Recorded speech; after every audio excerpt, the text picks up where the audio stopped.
10:15 a.m. We got to the boardwalk early to get good parking because it's a Saturday and I know that they filled quick. Decided to stop at the Boardwalk Grill for some breakfast.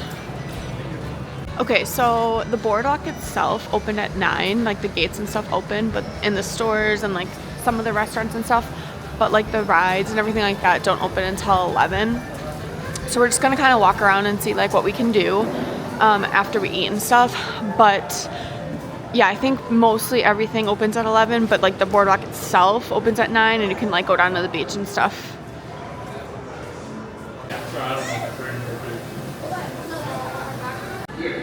Warm blueberry muffin and iced vanilla latte. This is Laughing Sal, who welcomed visitors to the Funhouse at Playland at the beach in San Francisco for many years. It was removed from that park and seldom seen since 1972. This rare and vintage icon was purchased by the Santa Cruz Beach Boardwalk and can now entertain amusement park visitors for another generation.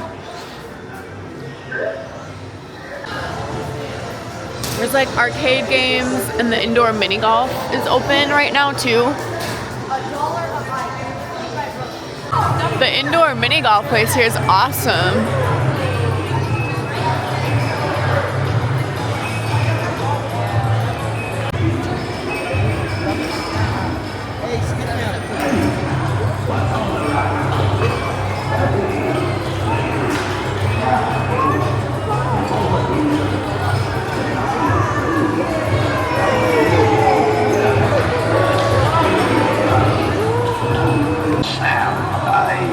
That might be a sight you want to see before a couple of glass.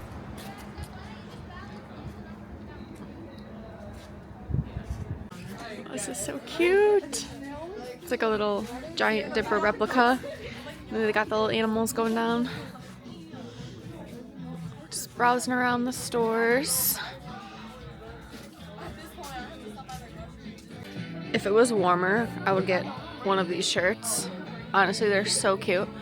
But it's freezing, so I had to pick up a sweatshirt actually, which I really liked, and I wanted to get a shirt anyway. There's an indoor carousel here that we're gonna ride later. It's not open yet, it's only about 10:15 right now. Alright, first coaster, Undertow. It is a spinning wild mouse.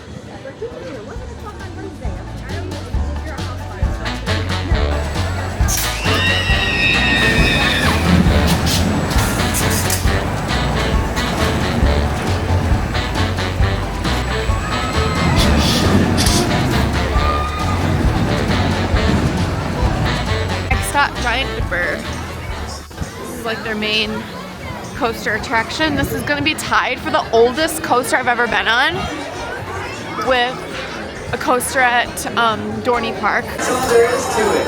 Are you ready to experience? Only $50,000.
Did you see that spider?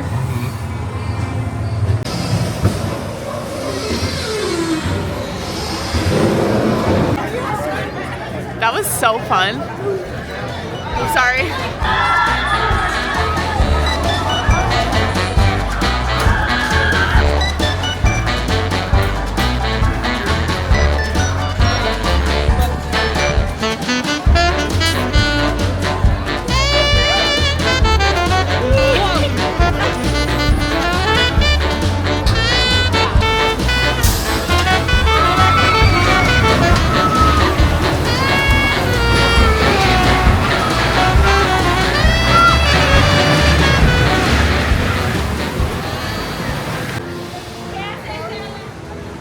Ghostbusters is an indoor shooting dark ride. The guns actually worked really well.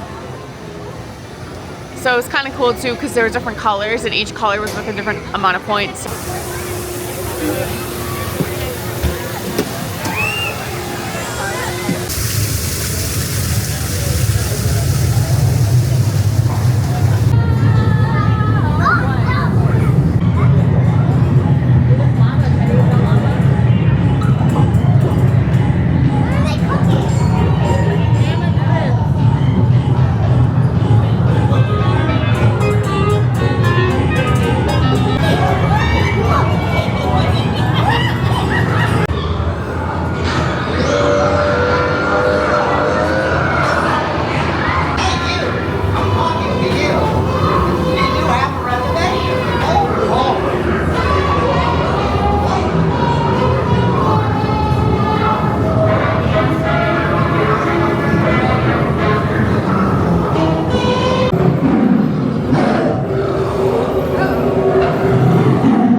Okay, I had to try a Boardwalk pretzel and strawberry lemonade. Kind of smells like Auntie Anne's. I love tater twists. We'll see if these beat the Halloween Horror Nights one, but I'm gonna try them. Okay, these are huge, so big. Compared to my face. You can put all these flavors on it. I think I'm gonna do sour cream and onion. It's huge. It's my hand. They're really good. They're really thin and crispy. The ones at Halloween Horror Nights are more thick, so they're more like potato, more like, I don't know, just like potatoes, and these are more like potato chips. So I think I actually prefer these a little bit more. I think it depends if you like them a little bit more soft or more like hard and crispy like a chip. But I did put the sour cream and onion on them, and it's so good. Then we got this Nutella stuffed chocolate chip cookie, and it was so good. 10 out of 10. The Nutella was really warm and went really well with the cookie. This one I didn't care for much. It was red velvet and cheesecake. I just felt like the flavors didn't really go together.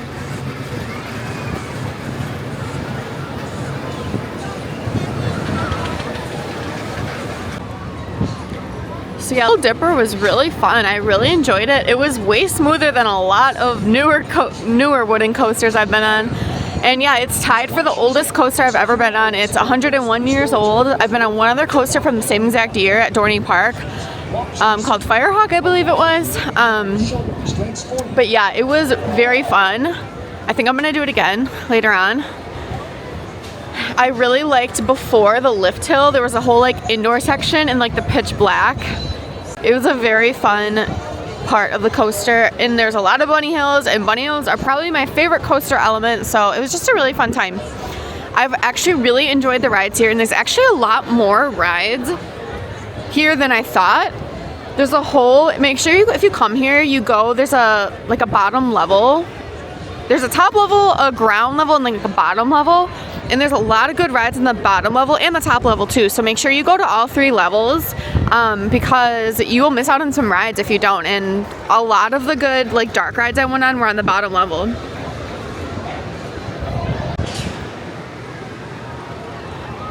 This is funny. Looks like one of those guys from the cave ride I was on before.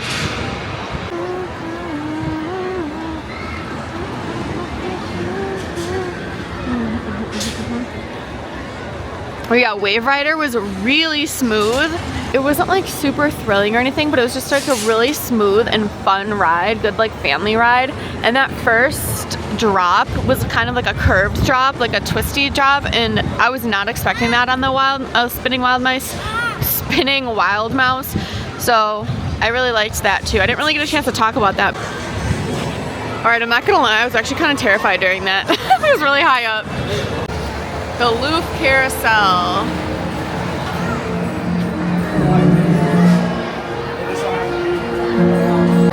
All right, indoor carousel. This is the horse I picked.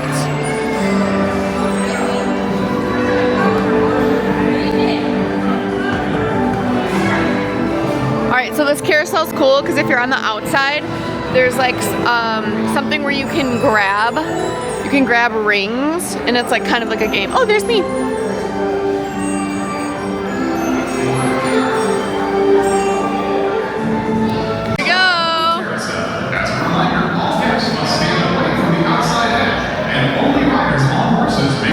So like I said, it's kind of like a game.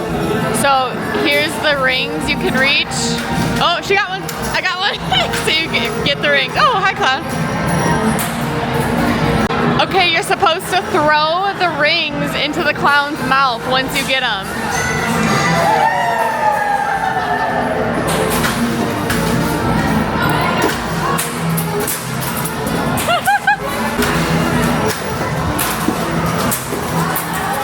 Okay, that was by far the best carousel I've ever ridden. It was so fun. So you grab the rings, which I've been on those before. The one I'm thinking of is at Knoebels in Pennsylvania, where you grab the rings. But this one was even better because you can throw the rings in the clown's mouth, and it like lights up and does a big thing when someone gets it. So that was really, really fun. I would definitely ride that again. I loved that. That was probably my favorite ride here. There's also a log flume ride here, which I will not be doing. It honestly looks really fun, but I'm not gonna do it because it's still kind of chilly. Like it's only like, in the sun it feels fine. It's probably like 70, but that's still kind of cold to get wet with like no humidity. It's just, I'm still wearing my sweatshirt, so there's this whole like bottom level that has a lot of rides actually. I'm kind of bummed because Wipeout was one of the rides I was looking forward to. It's like an indoor like spinning ride, similar to the Snoopy one from my last video if you saw that, but it's indoor, but it's closed today along with the swings, which I love swings, as you probably can tell by now. So I'm kind of bummed that those are closed, but other than that, there's a lot of fun rides down here, so make sure you don't skip out on coming down here because there's that cave ride that's a really fun dark ride, and it's really long. All right, I am heading out of Santa Cruz Beach Boardwalk. I honestly loved this way more than I expected to. I had such a great time here. I would definitely come back. There's a lot more rides than I thought, so many good food options. I would probably next time try to come here not on a Saturday just because it was really busy, but that's just when it worked out for us. Every ride I went on was a blast, and I just had a really good time. We ended up getting the wristband, so it was like the wristband was online. It was like $60, so it was like $10 off because if you bought it here it'd be $70. But then we could do unlimited rides, so it was worth it. I think it was like after the third ride or something, it already paid for itself. So I recommend if you're planning on doing all the coasters and some of the flat rides and all the dark rides and everything, for sure get the wristband because it definitely is worth it. But yeah, I just had an awesome time. Thank you so much for watching, and if you've been following along on this 300th coaster journey, next up I have Six Flags Magic Mountain, so I'm super excited. I've never been there. Thank you so much for watching and following along, and if you like this, like and subscribe so you can keep following the journey, and I'll see you next time.